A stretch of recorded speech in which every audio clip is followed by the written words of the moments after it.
Good morning and welcome back to Coaching Conversations. I'm Maria Savio. And I'm Lourdes Labor. Stay tuned until the end for some practical practices you can start using right away. So, I think that we can all relate to the fact that life throws us curveballs. It's not, you know, just one smooth adventure. We have a lot of chaos thrown into the mix. It's not a matter of if, but a matter of when something's going to go wrong. So, how many times have you let a seemingly small thing, like a rude comment, a long line at the grocery store, running, low on gas, completely derail your day, stealing your peace of mind? We've all been there. And today we're talking about how you can reclaim your inner calm no matter what life throws your way. Yeah, and that's such an important thing, protecting your peace, because stuff is going to happen, right? Things are going to go wrong. You're going to get derailed. It's kind of inevitable that things are not going to always go smoothly, right? But how we look at things, an occurrence, a wrong turn, is going to determine our journey, right? So think about it. Maybe you're in a bustling coffee shop rushing to get an important document done, and the public Wi-Fi suddenly cuts out right in the middle of like a crucial video call or something, right? Or maybe it's something else. Maybe you've been working on a massive presentation for hours and then your computer crashes before you've saved it. That feeling of being caught off guard, overwhelmed, and like thrust into reaction mode, it's exhausting, but it's also not inevitable. Right. Yeah. Like I said, life is chaotic. We like to pretend that it's a smooth ride, but it just isn't. There's days that things happen that you don't want to happen. You get a flat tire, you get caught in traffic. The Wi-Fi goes out at the coffee shop. These things, they're not predictable, but they're not totally out of the realm of possibility. And so the thing is that it's our reaction, right? So what's the first thought that goes through our head in these moments? This is what's the real issue. Maybe we start things, saying things to ourselves like, what is this? Why does this always happen to me? Or this is going to ruin my day. And that's just our mind. It's immediately, going into disaster mode. It's crafting these stories about how we're a victim of circumstance. But here's the tougher question, right? Is that story actually serving you? Are you truly powerless in those moments? Because it's easy to fall into that victim mentality. You feel like you have no control over what's happening to you. And quite frankly, sometimes it really feels unfair, but it's not. It's the event itself. Our reaction is what's causing our real suffering. Absolutely. And, if we tell ourselves that we can't handle the challenge, the circumstance, then we immediately start running a script, right? Mhm. Or, it's a really interesting thing, an exercise to watch your reaction. Like what's your go-to response when something happens? Do you say, oh, why is this happening to me? This is going to ruin my day. This is too much to handle. This traffic is killing me, right? You're running an automatic script, and that script is robbing you of your peace. And you don't have to run that script. But when you do, then that's when you lose your rhythm. And a big part of why we do this is because of deeply ingrained beliefs, often formed way back, about how life should be and what we're entitled to. When reality doesn't match that, then we resist and we go into struggling with the circumstance, as opposed to believing that, it's a challenge. I've faced challenges before. It's going to be okay. Right. I mean, if you haven't had a flat tire, other people that have had flat tires. It's not an insurmountable thing. It's not a challenge that's going to crush you for the rest of your life. You have to change the tire, or or you have to have it plugged or something. But it's not the end of the world. And a lot of times we think our whole system reacts like it's the end of the world when something that you don't want happens to you. And it never is the end of the world. And if you reflect back and see how many things happened, how you handled it, then you have a foundation of things happen that are unexpected. And I have resources. I'm resilient. I have people that I can call, whether it's a friend, a family member, or it's a person that does that service. You're not totally swimming out in the ocean by yourself. So we have these expectations of smooth, problem-free lives, and then when things go sideways, our brain just freaks out because it doesn't fit the script. And we can prepare. We really can prepare for the unexpected. And underneath that frustration, we often have fear of losing control, a fear of things not being perfect. But we have to realize we've been living. We know life is messy. It's not something new. It's not it life is unpredictable. Life is not perfect. We already know that. And if we can just shift our perspective and say, hey, things are not always going to go as I planned, right? So it's clinging to this rigid idea of how things should be, it's a recipe for that constant disappointment. And it's a disruption of your inner rhythm, because your inner rhythm hasn't allowed for, the dips in the road. So, we want to go into the science. So, Lourdes, what are some of the brain, what's happening with our brain when this is happening? Yeah. So, as you know, Maria, when we experience something stressful, even something seemingly minor, our brain's alarm system, the amygdala, kicks into high gear, and it floods our system with cortisol, the stress hormone. But here's the key. Our prefrontal cortex, the part of our brain responsible for logic and reasoning, has the power to step in and say, okay, this is stressful, but it's not a life or death situation. And it can help us regulate that initial panic response. And, think of it like this. Your stress response is like a runaway train, and your prefrontal cortex is the conductor who can apply the brakes. Maria mentioned a moment ago about being resilient and having resources. So, tapping into and looking at, all right, what are my resources? How can I be resilient? What is my resource to challenge ratio, right?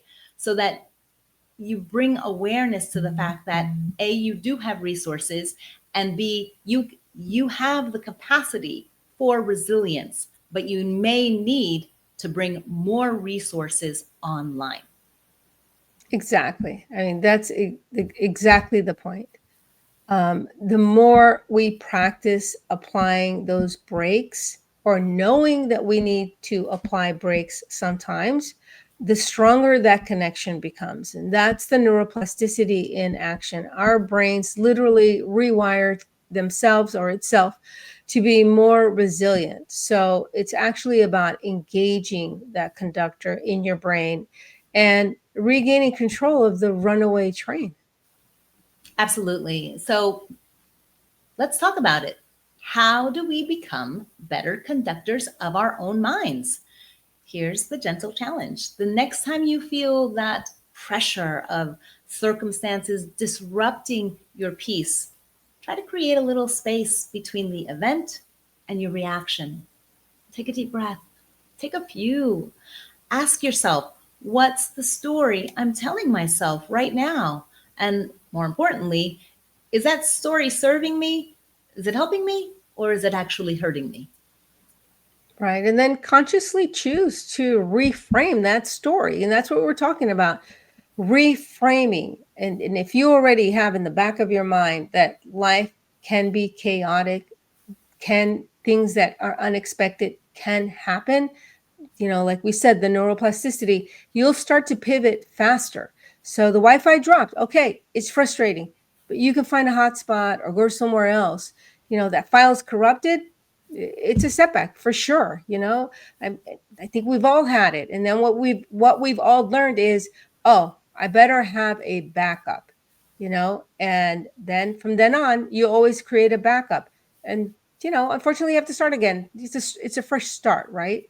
But it's about shifting from seeing yourself as a victim. It's from shifting from seeing or thinking life is happening to me. No, you're a participant. You are responsible. You have the power to take control of your mind and recognize your agency, empower yourself, even in these difficult situations.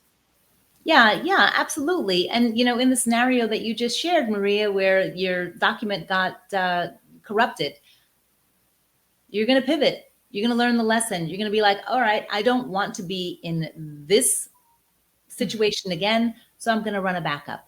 And then see it as an opportunity. Okay, I have to start fresh. Maybe this time it will be better.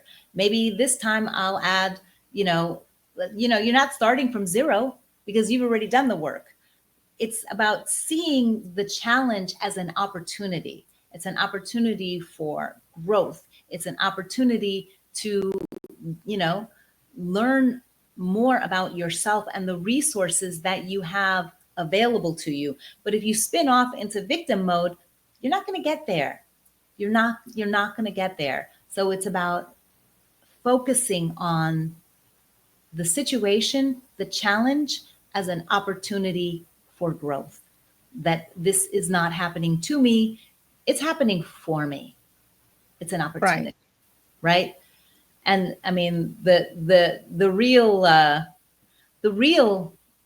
pivot is being grateful, being like, okay, what is this here to teach me?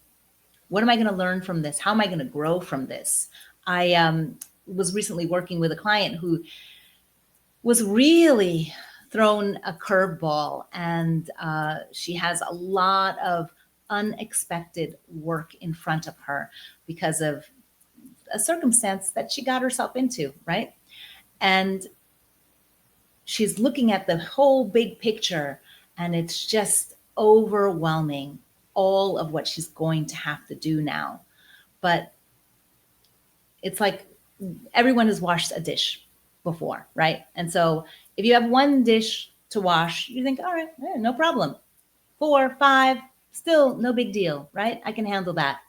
Now it's 10. Now it's 20, 30, 40, 50. At what point do those piles of dishes lead you into overwhelm? If you're looking at it like, oh, I have all of this work ahead of me. But what if you look at it like, all right, I can do 5 at a time. I don't have to do them all at once. I can just kind of chunking it, right? And just taking it piece by piece in order to make it manageable. Because you going into overwhelm doesn't serve you. But I digress. Let's give you your 4-point return to rhythm routine so that you can make this a daily practice. And I think it's worth saying over again that it's a practice. And so you're going to make progress. And it's not about always being perfect. It's about consistently practicing something that's going to help you improve. So the micro pause. When you're triggered, consciously pause for 2 to 3 seconds before reacting. Just breathe. And then the belief check. Ask yourself, what am I believing right now that's causing this reaction? Recognize it and shift it. And step 3, the recenter question. Ask, What's one small intentional step I can take right now to regain my calm? Take a minute, journal, think it through, allow your brain to engage that question. And number 4, the present moment anchor. Bring your awareness to your senses. What do you hear? What do you see? What are you feeling right now in this moment? And, again, breathe that in, right? We really encourage you to, like Lourdes said, these are practices. It's about the progress. It's not about, oh, all of a sudden you're going to just accept this. Maybe you will. A lot of people do, but maybe you need a little bit more time. But it's about building that mental muscle of resilience, that ability to bounce back quickly. Absolutely. And we'd love to hear from you. What are your go-to strategies for bouncing back from those everyday frustrations? Share your insights in the comments below. Yeah, remember you have the power to choose, right? You have the power to choose your response. You have the power to choose if you're seeing yourself as a victim or if you're seeing yourself as someone who is resilient and resourceful. So you have the ability to quickly return to your rhythm. And I want to leave you with this quote from our Stoic emperor, Marcus Aurelius. He wisely said, "When the pressure of circumstances somewhat disturb your peace of mind, recover quickly and don't lose your rhythm for longer than necessary. In any case, you'll master the measure all the better by constantly returning to it." Yeah, and that for me is such a lead in to mindfulness, because in mindfulness meditation, what we're doing is we're focusing on an anchor, and then noticing when our mind has wandered, and then just bringing our attention back to the anchor. And so that practice is very much in line with this idea of recognizing when you're out of your center, right?